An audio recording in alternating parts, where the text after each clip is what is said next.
Galera, eu tô passando aqui pra falar pra vocês se inscreverem no nosso canal no YouTube.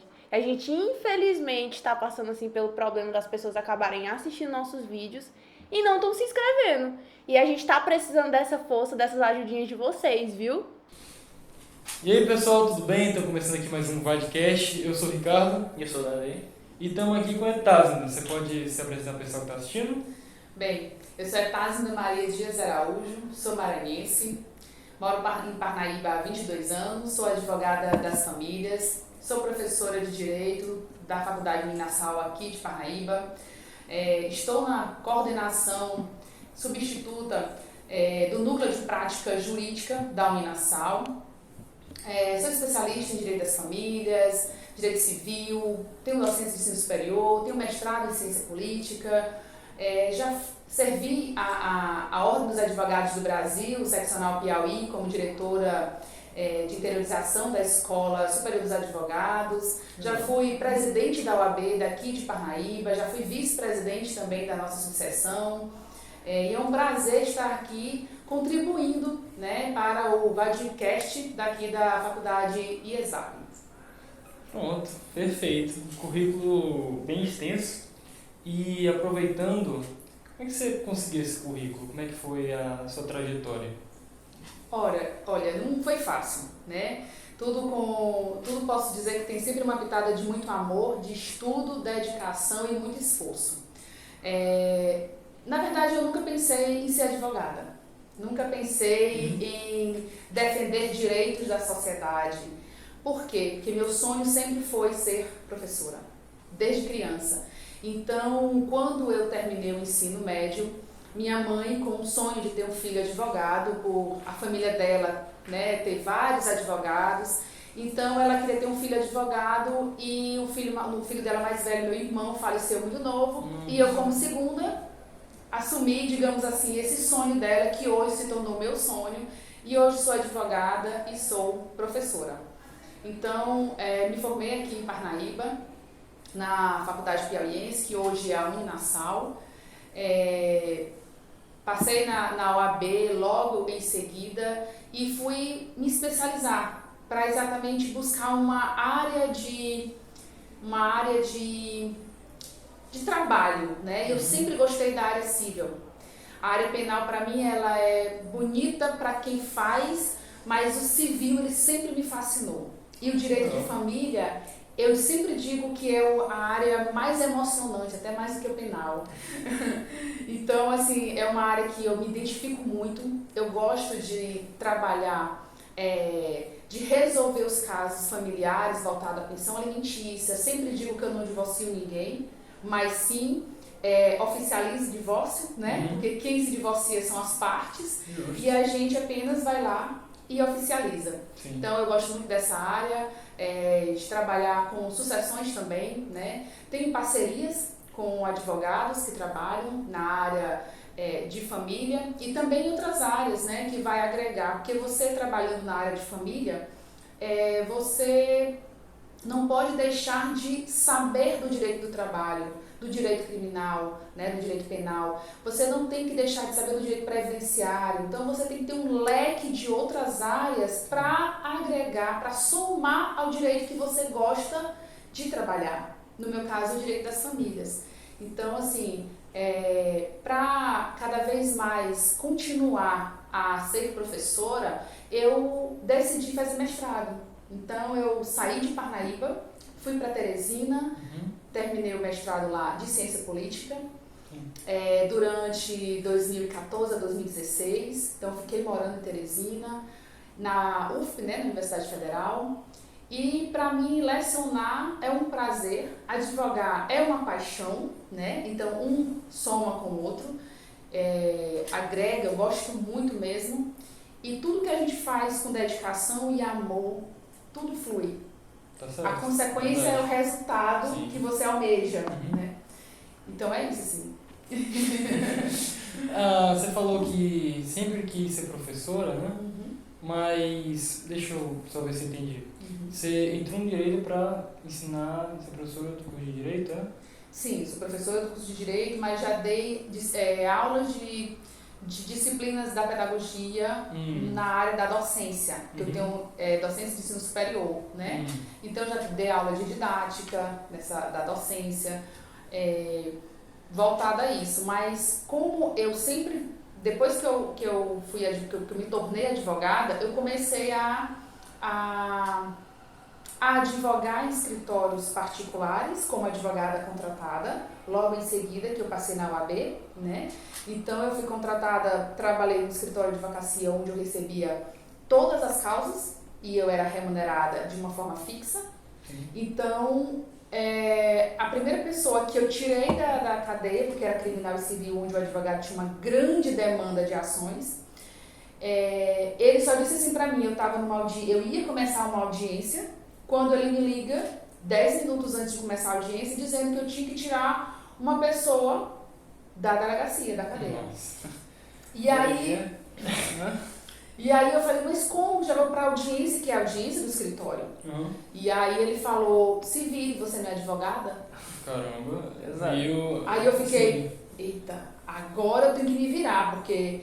Mas, por uma felicidade da audiência, não aconteceu. Ela foi suspensa, né? Prorrogaram para outro dia. E logo eu saí do fórum e fui para a delegacia e consegui tirar o cliente da cadeia, né? Tive sorte, estudo, conhecimento e deu certo, né? E foi um dos primeiros casos, o primeiro caso que eu peguei na área criminal para tirar uma pessoa da cadeia de surpresa. Ele não estava na penitenciária, ele estava detido, né? Então a gente conseguiu tirá-lo. E aí eu conversei com o advogado, depois ele me mandou para outras diligências criminais, porque o escritório pegava diligências cíveis, né, e criminais, e ele sempre dizia isso, ele não me orientava como me comportar na frente de uma audiência, de uma diligência perante o delegado. Ele não me orientava. Ele só dizia que eu perguntava alguma coisa de uma questão material, ele me orientava, mas uma questão de se comportar. Sim. Perante o delegado, do juiz, ele sempre falava, você não é advogada? Resolva. Bem então, bem punk, até demais, né? Porque bem que ele podia dar umas dicas, ajudar. Exatamente. Só que aquilo me impulsionava. Justo. E eu dizia, eu preciso resolver. Como? Eu vou dar um jeito. Então eu conversava com o cliente, né? E eu buscava um jeito e acabava orientando bem e ele se dava bem na audiência. Então isso pra mim foi bom, mas foi doloroso. Tempos difíceis criam pessoas fortes. E é isso, assim, a área civil, as áreas cíveis que eu pegava era questões possessórias, né? Família também. Dificilmente eu pegava questões de família, mas era consumidor nesse escritório, o primeiro escritório que eu trabalhei. Recentemente uma aluna me perguntou, será que é difícil, professora, tanto você sair daqui da faculdade para o mercado de trabalho? Então, eu conversando com ela me perguntando como é que eu iniciei minha carreira na advocacia. E por incrível que pareça, foi dessa forma. Eu estava fazendo uma pós-graduação na faculdade. Quando eu desço da rampa, ele estava sentado, olha para mim desse jeito e diz, eu quero falar com você. E eu falei, pois não, eu quero lhe contratar para trabalhar para mim. Caramba, interessante, né? E aí eu falei, sério? Sério. E aí ele me sentou e falou, olha, eu lhe dou tanto para você trabalhar e pegar tudo, porque eu não estou conseguindo trabalhar nas demandas que eu estou recebendo no escritório. E eu conheço você, sei do seu currículo, não é nem currículo, porque eu estava começando, mas eu sei da sua trajetória de estudo, porque eu quero dizer uma coisa, alunos, os professores, eles prestam atenção naquele aluno que é estudioso. O professor presta atenção no esforço que o aluno está fazendo em sala de aula. Ele faz parcerias com o aluno, como advogado. Existem parcerias, isso é importante também, né? Ele olha, vamos fazer uma parceria, você é advogado dessa área, eu sou advogado dessa, vamos trabalhar juntos no escritório. Então, a gente sempre observa aquele aluno. Até porque se o professor recomenda aluno, o nome do professor vai estar em jogo, né? Exatamente. Já trouxe alguns professores aqui, tudo que já tocaram nesse ponto. Mas é verdade. Exatamente. Então, assim, pra mim foi muito bom, foi muito proveitoso. Já aconteceu de algumas situações, né? Já aconteceram de algumas situações que eu não queria ser advogada do cliente, mas eu tive que ter uma defesa, porque eu estava sendo paga pelo escritório. E aí, tive que atuar, né, como advogada. E tem essas situações que nos deixam entre a cruz e a espada na advocacia, né? Mas quando você está trabalhando sozinha, você tem já uma carreira, não posso dizer consolidada, porque a advocacia ela está sempre em esforço, sabe? Mas também já deu os pontapés iniciais. Exatamente, exatamente. Então, assim, você consegue escolher o caso que você pega, que você irá pegar, que você irá trabalhar. Então, por exemplo, hoje eu me considero advogada das famílias porque eu gosto de uma área e já está há 5 anos trabalhando, apesar de eu ter 14 anos na advocacia. Mas eu me decidi recentemente, mas eu sempre gostei da área. Mas a decisão de focar na área, trabalhar e ganhar dinheiro e ser referência nessa área do direito, já exatamente são 5 anos. Então, para mim é muito recente. Sim. Então, estar como referência é uma consequência de algo que eu gosto de trabalhar, sabe? Uhum. Como a gente vê advogados trabalhistas que têm referência, previdenciaristas que têm referência, direito de família em Parnaíba ainda está embrionário? Exatamente. Dessa forma mesmo, ainda crescendo, ainda não está alavancado, né? Esse direito no mercado em Parnaíba. Mas estamos aí. A senhora falou que já pegou casos que não se sentiu confortável em defender e tudo. A senhora pode falar de um caso tanto lhe marcou positivo como negativamente? No caso do direito das famílias, negativamente foi sobre alienação parental. Né? Cliente nosso que fazia alienação parental, que é exatamente violentar psicologicamente uma criança a falar mal da mãe. Sim. Né? E aí, nesse caso, realmente, para mim era difícil trabalhar nesse caso, porque eu não sou a favor da alienação parental. Né? Então, eu advogo para homens e para mulheres, né, que me procuram no divórcio. Então, não é assim, por eu ser mulher, eu vou pegar só causas femininas. Eu trabalho de uma forma geral, para o ser humano, para a pessoa. Então, nesse caso específico, o homem estava fazendo alienação parental. Mesmo que eu orientasse de parar. Por quê? Porque o comentário que ele falava era... A gente orientava para ele parar com isso, porque isso prejudicava a criança. Então, para mim advogar, para um cliente desse, para mim foi muito difícil. Né? Foi muito complicado. Mas não estava em jogo o processo sobre alienação, porque não tinha esse assunto dentro não estava sendo acusado. Ele não estava sendo acusado disso. Mas eu, como advogada, estava vendo o que estava acontecendo. Uma violação do nosso cliente para com a filha para falar mal da mãe, para que ela ficasse com raiva da mãe. Então é contra os seus princípios, é lutar contra isso. Só que isso foi um dos casos marcantes, né? Outro caso sobre divórcio, onde a mãe tinha a guarda das filhas e o marido conseguiu a guarda dessas filhas, né? Então, para a gente poder ver isso também é doloroso, né? E aí o processo está andando, então, assim, é muito ruim. Agora, outros casos que a gente vê, principalmente os divórcios consensuais, que são mais tranquilos, né? Mesmo tendo filhos. E eu me considero também uma mediadora extrajudicial, né? Sou também mediadora extrajudicial, tenho curso de formação disso.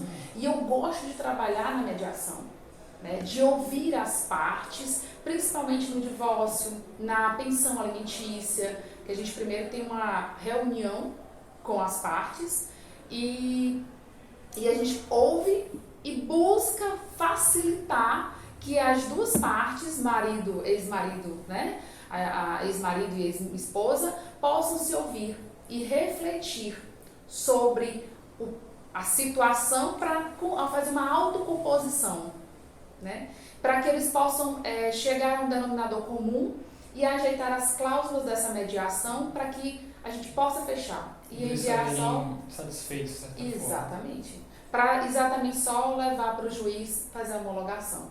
Né? Quanto menos conflito tiver, melhor, né? Menos conflito, melhor, com certeza. E é isso a ideia, né, que a gente sempre faz nos casos de divórcio. A gente leva o divórcio para um lado litigioso quando é bem que não dá mais, não tem como a gente fazer mais de entrar num acordo. Mas a gente sempre tenta fazer essa mediação, uma conversa. Porque tem vezes que mesmo você mostrando bons argumentos e afins, quando a pessoa não quer mudar de opinião, ela não muda de opinião. Não muda de opinião. E a gente sempre deixa bem claro nas nossas reuniões de atendimento, né, que a conjugalidade ela acabou entre marido e mulher. Mas a família ela permanece, ainda mais quando tem crianças, claro, né, filhos. Mas quando não tem filhos, é ali conversando e a gente tenta buscar essa mediação.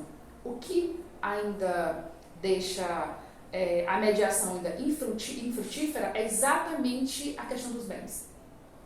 Né? Eu contribuí mais? Não, eu tive mais participação. Então, isso realmente não tem como a gente tentar ajudar na divisão dos bens de uma forma tranquila, mas ainda é um empecilho. Sim, é bem difícil. Para não chegar a um acordo, né? Já teve situação que a bicicleta foi o motivo de não fazer a mediação. E muitas vezes dão mais atenção até para os bens do que para os próprios filhos, não é? Exatamente. Exato. E teve um caso que eu vi recentemente de que um objeto, por exemplo, um faqueiro, que era muito querido pelo casal, era só isso que faltava para a divisão dos bens. Né? E aí o juiz falou, vamos fazer o seguinte, eu compro o faqueiro e divido o dinheiro para vocês dois, para poder ter a mediação, ter um acordo, né, para firmar isso aqui e ser resolvido esse divórcio. Então, para você ver que são situações que dá para você ceder para poder entrar no acordo. Né? Muitas vezes não é nem um bem, é só porque não é um negócio de ceder, de entregar para o outro, porque tem uma raiva que não permite. Exatamente.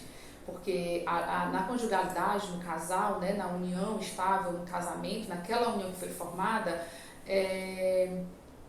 existem vários pontos dos dois se uniram, os dois se uniram e agora estão se separando.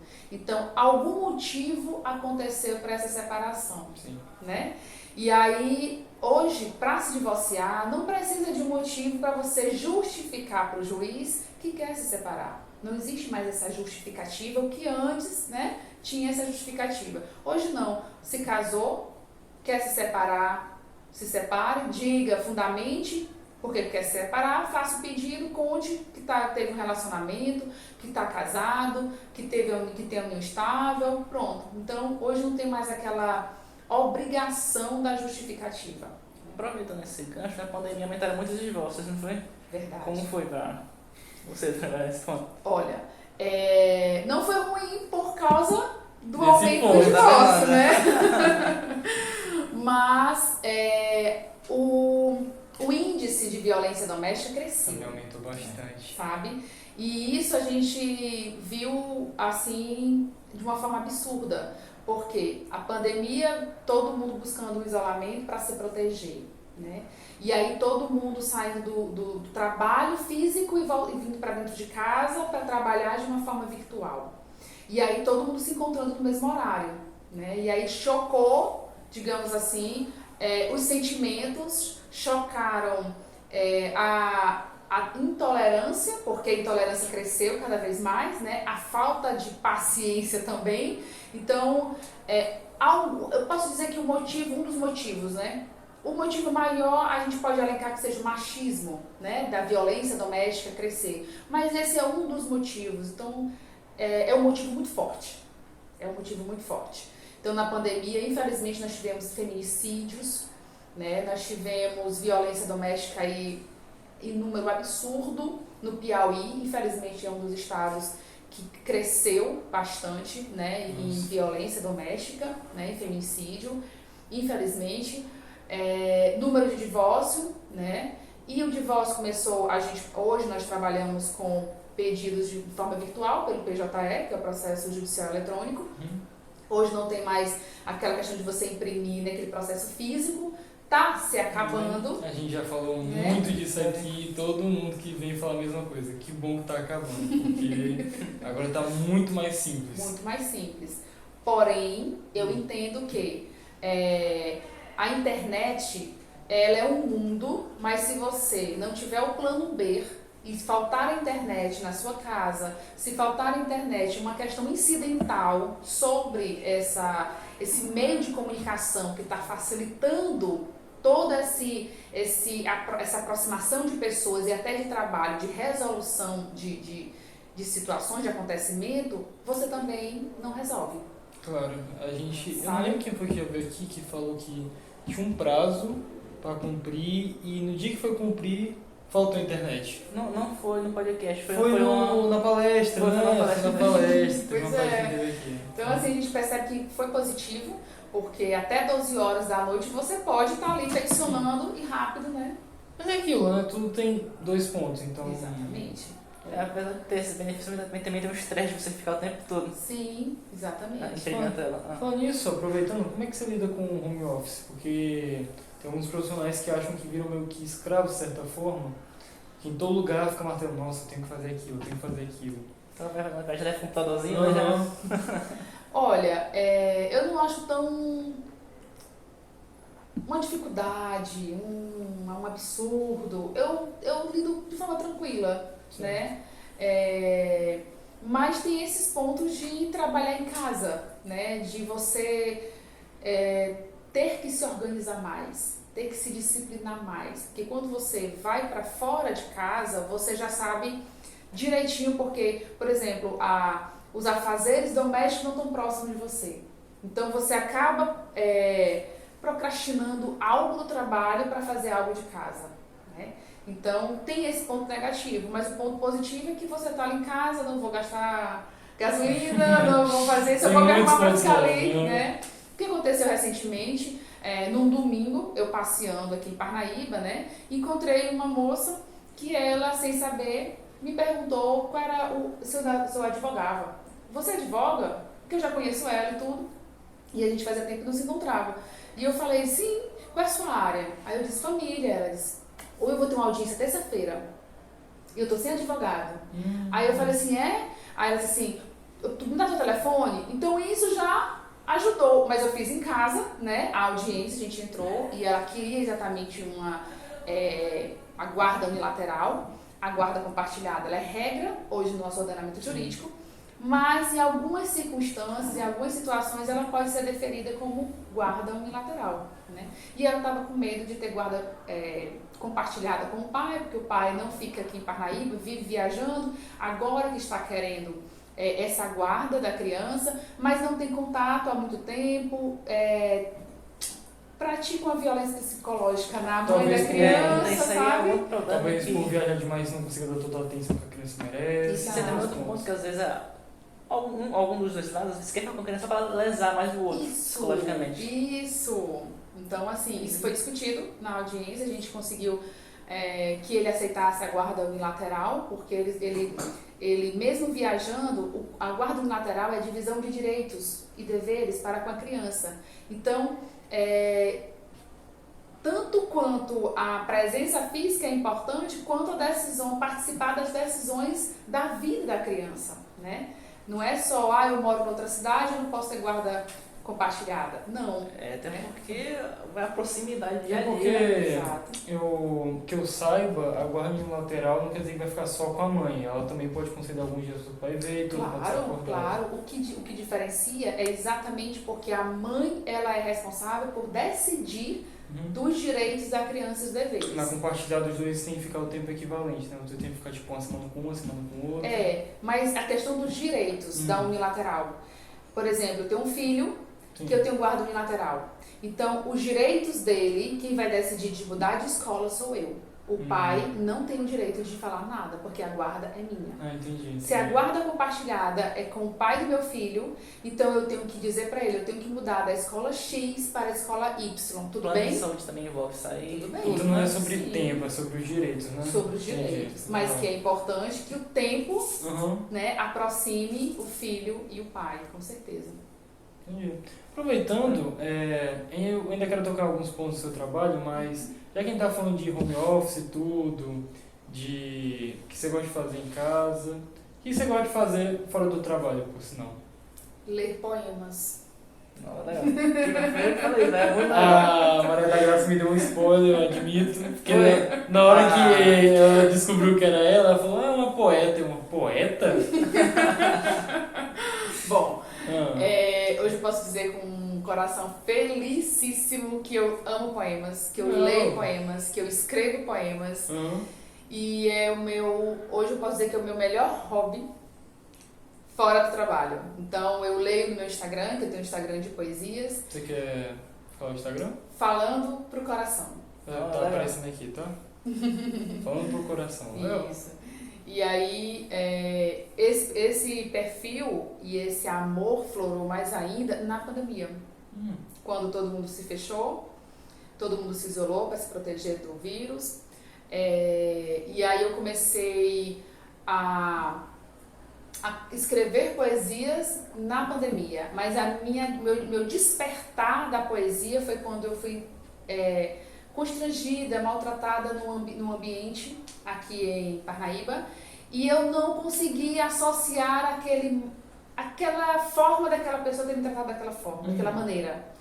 E eu fiquei tão reflexiva que fui para casa e achei interessante mandar uma mensagem pro público, uma mensagem positiva, que você não tem necessidade de tratar mal alguém, e isso começou a me despertar. Comecei a partir daí, comecei a falar mensagens positivas para o público, e aí eu comecei a pegar alguns autores de referência, não de pegar mensagens dele, mas frases que eles colocam como Mário Sérgio Cortella, como Augusto Cury, né? Então eu lia algo deles, interpretava e começava a mandar mensagem para o público. Às vezes algumas palavras conseguem mudar o dia da pessoa. Sim. Exatamente.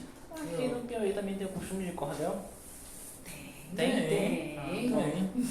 Bom. Tanto é que tem o Eudes, que é Já poeta. vi aqueles livrozinhos cheios de cordel, Isso, aqui tem na Federal esse ano, teve uma exposição do Eudes, que é poeta, não lembro do sobrenome dele, desculpa, mas é um poeta que faz parte do grupo dos poetas aqui de Parnaíba, né? Eu faço parte de uns 3, 4 grupos, né? E aproveitando, né, fiz parte do jornal Piauí, que acabou de finalizar. Fiz. Ele acabou? Acabou agora, eu fui para o encerramento, numa pizzaria. Mas acabou por quê? O editor, né, tem outros projetos para a vida dele, e aí agora nasceu, no lugar do jornal Piauí, a revista Piauí Poético, que eu sou uma das colunistas da revista. Mas já saiu alguma edição, alguma coisa? Já tá só... A primeira não tá ainda na Parnaíba e no Piauí, mas como é que eu posso dizer? Está... É só modelo, né? Só o modelo. Então o lançamento dela vai ser domingo agora. Vai ser disponível onde? Vai estar disponível, vai ter pela internet também? Vai ter assinatura. então vai estar na Banca do Louro, né? Que eu sei agora, lá na Praça da Graça. O lançamento, estão vendo ainda um momento, né? Provavelmente vai ser domingo agora, pela manhã, mas não é certeza ainda porque não foi batido o martelo, não foi decidido ainda de forma fixa, assim. Mas a gente fez uma entrevista, né? A coluna foi exatamente para fazer entrevista com poetisas, com poetas, sobre a vida, né? Sobre a vida literária. Então, Ave Maria, eu tô assim, apaixonada pela revista. Legal. É uma paixão. Você pode repetir o nome? Da revista? Revista Piauí Poético. Certo. Aí, provavelmente, domingo... Domingo pela manhã vai ser o lançamento da revista. Certo. Aí todo mês... Lá na banca de revista do Louro, né? Exatamente. E todo mês tem a revista. Aí todo você mês. pensa em botar alguma assinatura, alguma coisa, ou vai ficar só nas bancas? Não, sobre isso, que é o Então, editor, que é o Cláudio Ciarline, que é o professor Cláudio, que ele que é o responsável, junto com o Fábio Bezerra, que é o diagramador, se não me falha a memória, o nome é esse, que faz toda a revista, né? E aí, no final da revista, tem os colaboradores. Tá bom. Recentemente, desculpa, mas complementando, recentemente eu fiz parte da Copa de Poesias do Brasil pela segunda vez, né? Ano passado a gente Copa fez. de Poesias? No Brasil, pela Cronópolis, né? @Cronópolis. Hoje, por exemplo, vai finalizar a Copa com a disputa dos líderes. Eu sou líder de equipe pela segunda vez. Nós ficamos no segundo lugar, então nós fomos vice-líderes da Copa. A minha equipe foi conformada por 4 pessoas e o Marcelo Silva, que também é poeta de Chaval, mora aqui em Parnaíba. Um abraço, Marcelo Silva. Ele foi o vice-campeão. Mas como é que funciona essa Copa? Como você explicou, eu entendi com a competição das equipes. A Copa ela foi idealizada pela Simone, que ela é de São Paulo, se não me falha a memória. E tem o Ricardo, tem o Luiz, como é uma Copa feita no Brasil, mas nós temos participantes de Portugal, da Angola, sim. É tudo digital ou é presencial? Não, é virtual. Virtual? Não precisa. Exato, é virtual. E aí é pelo YouTube, né? É pelo YouTube. E aí tem votação do público, são 8 líderes. Cada líder tem 4 integrantes, né? E eu tive a ideia dos líderes participarem declamando poesia, porque só os integrantes que estavam participando. Mas aí não tem muita graça, né? Aí eu falei, eu dei a sugestão, eles abraçaram, né? Não sei se hoje eu vou participar, porque vou estar em trabalho, né? Trabalhando. Mas já desejo aí boa sorte para eles. Vai ser um sucesso de novo. Pronto. E aí tem os horários dos integrantes, né? E você vai declamando uma poesia, o outro declama. Aí e tem tipo o uma voto. banca, como é que funciona? Não, fica todo mundo no YouTube, né? O integrante de um grupo ler e o outro também. E quando termina, tem um júri, que é chamado Júri de Minerva, porque se tiver... O público vota também pelo YouTube. Tem os líderes, a gente vota também. Aí são 5 votações, digamos assim, né? 5 votos no geral. O quinto é o voto de Minerva se empatar. Então, o voto, que esse júri é uma pessoa bem renomada na literatura, que também é renomado na poesia, que conhece, que dá para interpretar, que é no mundo da literatura, sim, né?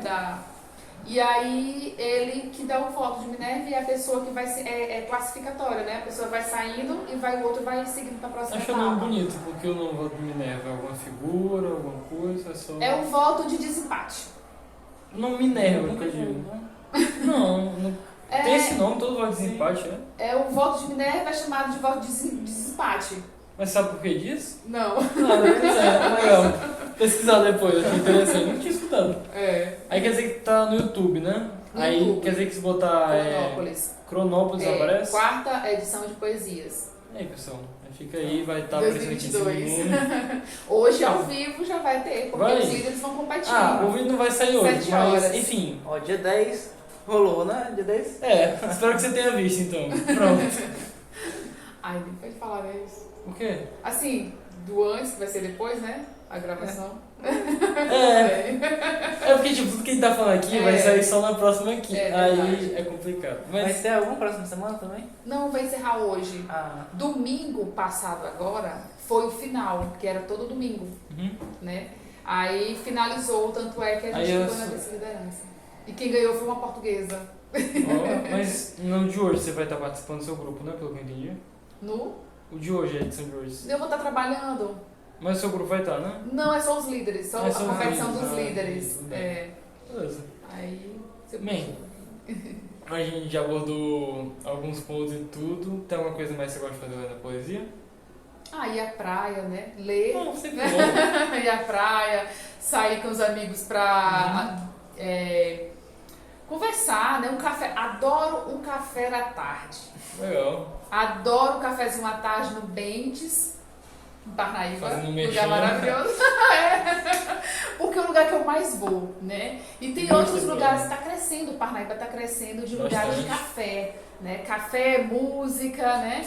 E esses lugares, os poetas, eles estão se socializando mais para conversar. Eu acho que é um lugar bem característico, não sei se é um estereótipo da minha parte, mas enfim, eu imagino. Para firmar projetos, né, de literatura, lançamentos de livros, né? Eu, por exemplo, eu tenho mais de 80 poesias, então eu já tenho incentivos para lançar um livro, então isso para mim já fica assim, ó, vou colocar uma meta, né?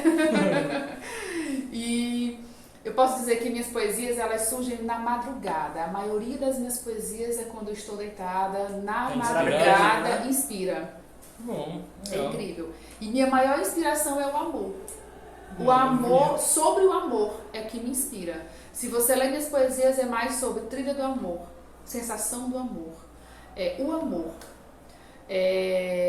Já escrevi sobre alguns temas diferentes, mas sempre voltado pela sensibilidade. Então, por exemplo, Rosa La França é uma rosa que minha mãe me chama, né? Ela me chama de minha Rosa La França. E aí eu tinha vontade de escrever sobre essa rosa. E eu acabei me inspirando e surgiu uma poema. Você sabe algum de cor? Não. Mas eu tenho aqui. Você quer ler um aqui? Opa, por favor. Poxa, isso é legal. Por favor. Escolhe um aí que você gosta bastante, que você acha que você vai curtir também. A escrita do amor. Escrevo o amor flutuando. Fecho os olhos imaginando. Uma escrita em firmamento, descrevendo uma bela história de 2 vidas e uma trajetória. Escrevo o amor vivenciando, sentindo a paz e admirando. Uma escrita em sentimento, relatando o coração nas páginas de uma paixão. Escrevo o amor poetizando, abraçando as palavras e contornando. Uma escrita em movimento, transbordando inspiração de um livro em perfeição. Bom. Legal, puxei. Beleza. Bem, aí eu já deixo aqui no bloquinho, né? Sim. Né? Aí eu já estou fazendo já uma sequência de poemas, né? E é isso. Já tive uma proposta, a gente está analisando. Proposta é como você fala do livro? De um livro. Sim. E a gente está analisando. Pensou no nome pro livro? Desde o início de tudo. Qual que é o nome do livro? Será que você vai falar? Que droga. Tá bom, tudo bem. Ia ser em primeira mão, né? Olha, vai de você. Eu queria muito saber, não vou mentir. Ia ser de primeira mão esse nome, mas peço desculpas, mas tudo bem, assim, muito... Bem. Hoje eu não durmo, tá? Pensando nisso, mas tudo bem, de boa. Acho que a gente já falou bastante dessa parte fora do trabalho, você vai até uma coisa que eu achei muito legal. Você quer tocar naquele ponto? O ponto. Eita, vocês vão contribuindo. Vai lá, lidera aí. Aproveita nessa época que a gente está, né? Muita turbulência política. Pesquisando e tudo mais, a gente vê que os conceitos, as concepções de direito e de esquerda se inverteram, os polos basicamente. Sendo que começou desde a época da Revolução Francesa com os jacobinos, os girondinos. Sabia disso? Sabia disso? Não. Sabe quem era os jacobinos e os girondinos? Eu lembro da aula de história, mas pelo amor de Deus, lembrar assim vai ser difícil. Então, o grupo que ficava na direita era o que defendia os direitos sociais. E o que ficava na esquerda era o que defendia o comércio, era a burguesia. Interessante o contrário do que a gente vê hoje em dia. Então, né? exatamente, só que o conceito de esquerda e direita começou nessa época. Aí hoje em dia é o contrário. Por que a senhora acha que tem quem se inverteu esses polos? Foram 2 classes, né? Dois grupos naquele tempo da Revolução Francesa que tinham pensamentos diversos, né? E a gente percebe que hoje, na atualidade, a democracia vista por esses dois termos de esquerda e de direita, mesmo passando anos com a presença da eleição, volta à tona esses 2 termos, esquerda e direita. Bom, eu não sei muito bem assim ao certo de firmamento por que houve essa mudança da direita, por exemplo, focar agora mais no individualismo, né? na liberdade econômica, financeira. O que hoje a direita ela pensa, defende, né? É exatamente a questão de dizer a desigualdade social você não vai evitar.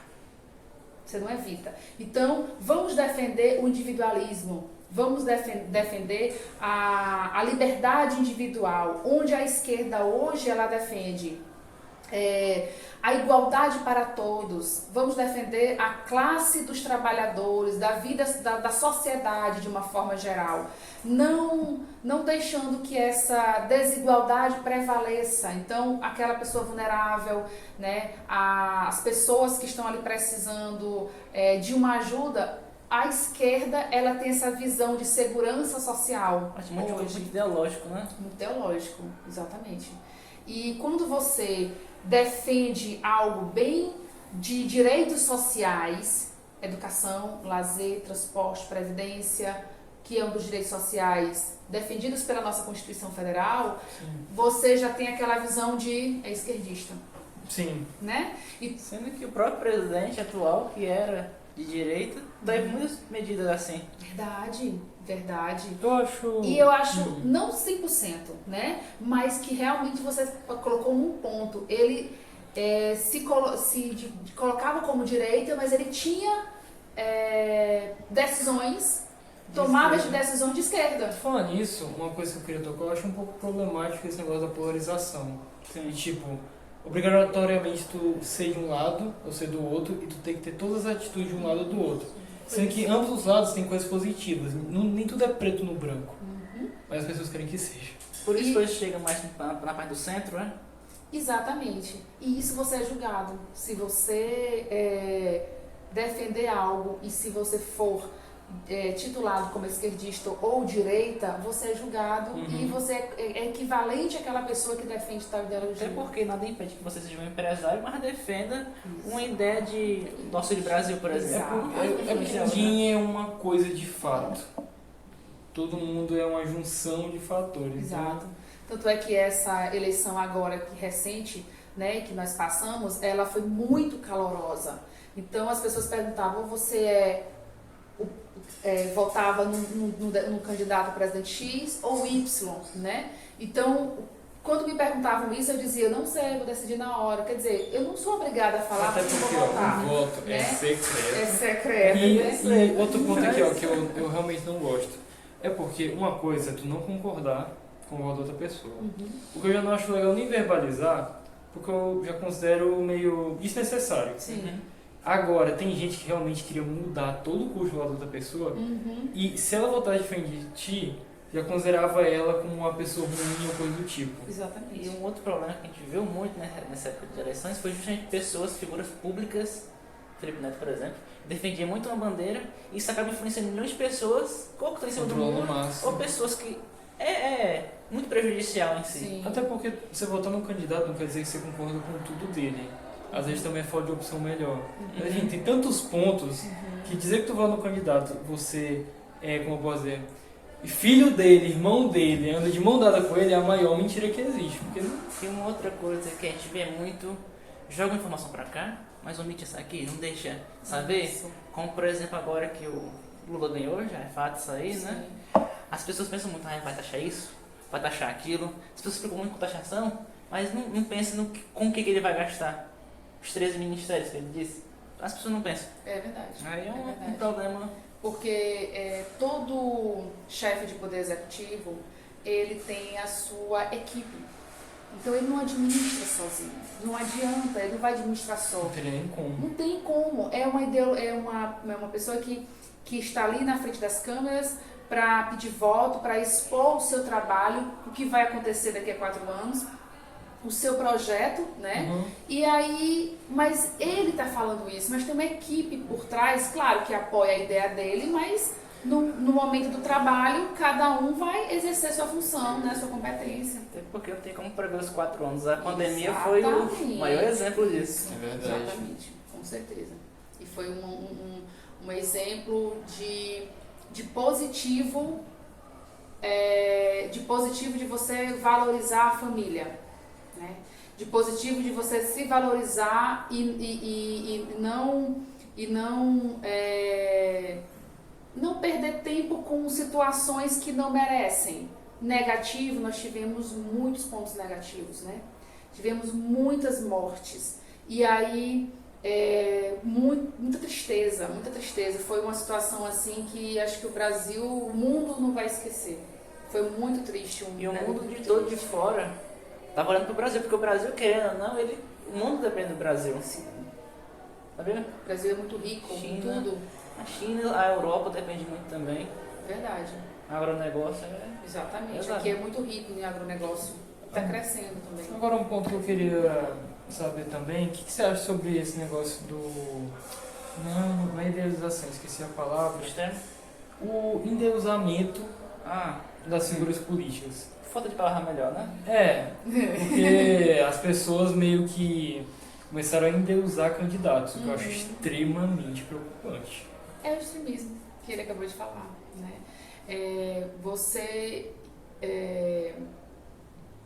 Como é que eu posso dizer? Você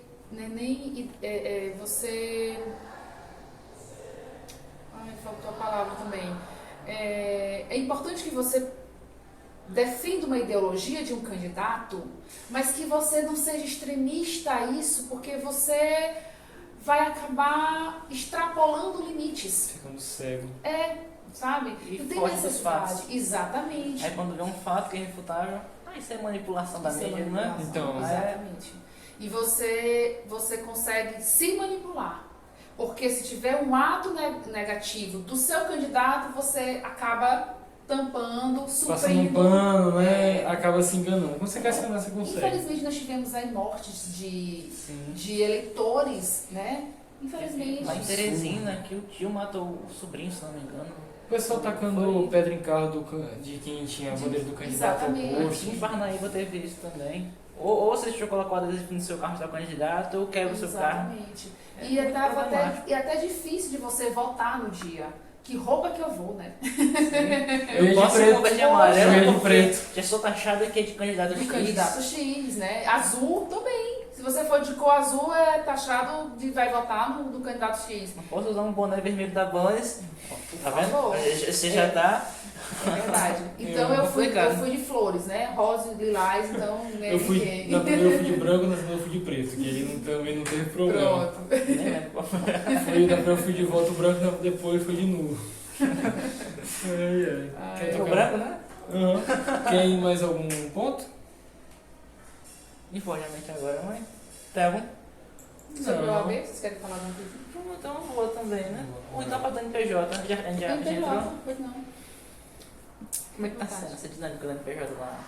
Olha, toda semana tem atividades e tem demandas, né? Isso é muito bom de falar. Está sendo uma experiência única para mim como coordenadora substituta do NPJ. A gente tem seminários, audiências, né, simuladas no NPJ, além dos atendimentos ao público, audiências de mediação feitas pelos alunos na composição né, dos conflitos. Recentemente nós fizemos um evento de Outubro Rosa na Praça da Graça e nós tivemos também um evento na clínica Dr. João Silva Filho, também dos alunos né, lá do NPJ, que é exatamente do 7º ao 10º período que os alunos estão lá no estágio e tem estágio extracurricular somando com o estágio do NPJ, né? Desculpa me interromper, mas você disse que é substituta? A professora titular, ela está de licença maternidade, então o NPJ não pode ficar sem uma coordenação, fui convidada para assumir e estamos lá. Mas como é que funciona? Quando ela acabar a licença, Ela retorna. Mas aí você não pensa em estudar depois? Como é que funciona? Mas lá só tem que ter uma, Só uma pessoa, uma né? coordenadora, exatamente. Entendi. Então ela vai voltar, né, vai retornar quando terminar o momento dela estar de licença e a gente retorna para a sala de aula apenas, porque eu estou na coordenação e estou na sala de aula. Então eu tenho aula de manhã e de noite. E a coordenação é de manhã e Quais de são as tarde. matérias que você ministra mesmo? Prática forense de família e sucessões. Direito, responsabilidade civil agora, porque eu também estou tirando a licença maternidade de outra professora. Caramba! Responsabilidade civil, teoria geral do direito civil e mediação, arbitragem, negociação, conciliação. Caramba. Legal. Tudo voltado para o lado civil, Mas né? é aquilo que você falou, sendo aquilo que você gosta. É sim. E hoje eu faço 2 áreas que eu gosto, né? Advogar na área da família, pego também outras áreas com parceria, mas aí eu concilio com a docência, que também é uma coisa que eu gosto.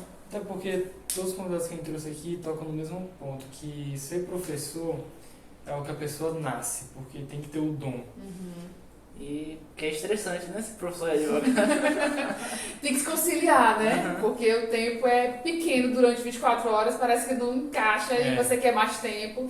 E você precisa. 24 horas, né? Então, e a gente precisa cuidar da saúde também, né? A gente precisa cuidar da mente.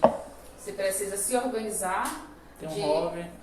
Tem um hobby, né? Então, às vezes, de noite, quando eu chego da faculdade, eu vou direto escolho uma poesia e publico no meu Instagram, falando pro coração.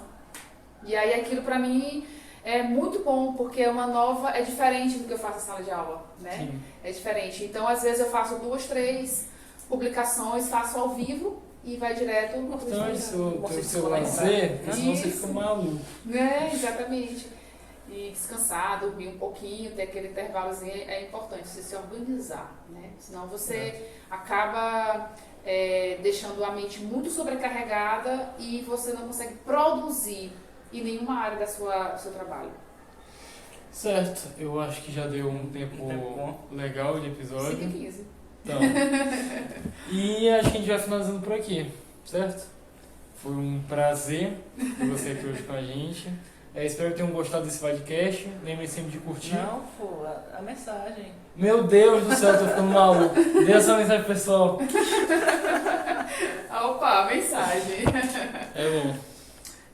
Bem, pessoal, foi um prazer participar aqui do Vadcast, dos alunos da Faculdade ESBAP. Sempre falar de direito, falar de democracia, de política, falar de docência, de estudo, de dedicação e de poesia, para mim sempre é um prazer tocar meu coração assim, sem pensar, né? Sentir o corpo se mexer só em falar. E rimou, né? Poeta Obrigada. mesmo, poeta mesmo. Obrigada mesmo. Tudo bem. Enfim, Agora certo. 3 podcasts na costa não aprendi ainda. Mas tudo bem, lembre sempre de curtir Compartilhar. e se inscrever no canal. É isso, pessoal. Vamos ficando até a próxima e tchau, tchau. Próxima semana. Né?